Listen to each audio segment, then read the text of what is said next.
name is Sharul Channa and I'm among the top 10 female comedians in Asia. Because there are only 10 female comedians in Asia. But ladies and gentlemen, I am an international comedian now and I performed in Malaysia recently. Where all the Malaysians in the house make some noise? Okay. Did you have to sell your apartment to get the tickets or what?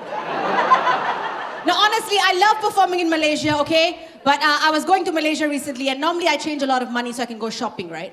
But this time I only have $50. I'm like, $50, is it enough? So I changed $50. The moment I reached Malaysia, I bought a house, a car, a cow. I had spare change to give the government. It was fantastic, right? And I always perform, when I'm performing in Malaysia, I don't like to take the plane. I take the bus, because the plane ride reminds me of my sex life really quick. But when I was performing in Malaysia, okay, listen, I hope you don't feel bad about this, okay? Because there's no difference between Malaysians and Singaporeans. We're like brothers and sisters. Because if you cut my veins and cut your veins, it's the same thing running in our blood, Malaysian water. All right, so I was performing in Malaysia, but the government sent content police to come watch me because they were scared I was going to do jokes on alcohol or dogs.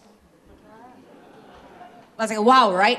So before I went to the gig, I went to the mamak stall, had prata, and bought curry, dropped curry on myself, bought a tissue packet, and on the tissue packet there was a halal sign. I'm like, what's the requirement of having a halal sign on a tissue packet?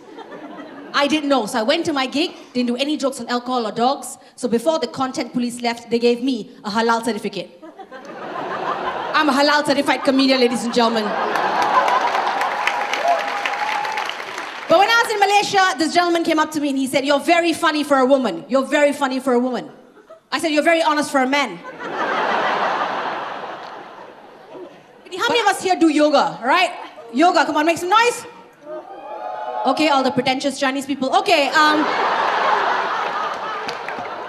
just listen up, okay? Usually Indian people don't do yoga. We have afternoon naps. Yoga is so that you people can be fooled, all right? By white people who are teaching yoga nowadays. Because most of the teachers are white, right? But I decided, no, give it a chance. Go for this, because it's okay if she went back to my country, learned it, and coming back to teaching it to me. It's perfectly fine, right? Because it's about the message, it's not about the messenger. So I went in, and the first thing she told me is like, all right, everybody, put your hands together and say namaste. So I'm like, namaste. She's like, that's not how you do it, it's namaste. I said, I've been doing namaste for the past 30 years. I was born with namaste. You don't teach me to say namaste. So I asked her, what does namaste mean to you? She's like, namaste means when our core is connected to the earth and ground and all the planets are connected. I'm like, that's not what namaste means to us Indians. I use namaste when I don't want to talk to a fat Indian auntie at a wedding. I use namaste when I don't want to hug an uncle who might grab my ass. So technically for Indians, namaste means